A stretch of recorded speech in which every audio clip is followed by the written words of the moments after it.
आज़ बिल्लाहि मिनश शैतानिर रजीम बिस्मिल्लाहिर्रहमानिर्रहीम। जी मेरे इस्लामी बहन भाइयों, ज़िंदगी में कभी भी डगमगाना नहीं। अपनी मंजिल पर अगर पहुंचना है तो आपने मुसलसल चलते जाना है। रास्ते में बहुत सारी रुकावटें, परेशानियां, दुख आती हैं, लेकिन आपने अगर एक मंजिल तयन कर ली है कि मैंने इस तरह जाना है, तो आपने उसको रास्ते को छोड़ना नहीं है।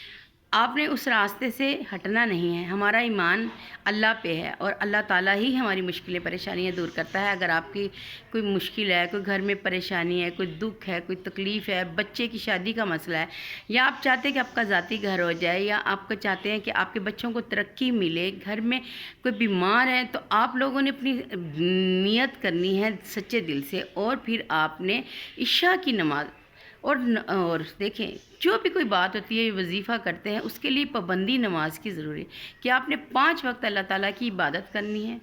आपने अव्वल व आखिर दुरूशी 5-5 दफ़ा इशा की नमाज के बाद, आप लोगों ने नमाज़ पढ़ने के बाद 200 मरतबा सूरत इखलास, कुल हुवल्लाहु अहद अल्लाहु समद लम यलिद व लम यूलद व लम यकुल लहू कुफुवन अहद बिस्मिल्लाह के साथ शुरू करें, और फिर आप एंड में फिर 5 दफ़ा दुरूशी पढ़ें।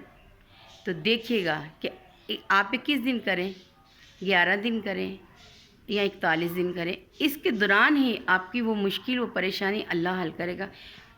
अल्लाह ने करनी होती है सारी उम्मीदें। अगर ज़िंदगी में कोई दुख, परेशानी आ जाता है, तो वो हमारे अल्लाह की तरफ से हमारी आजमाइश है।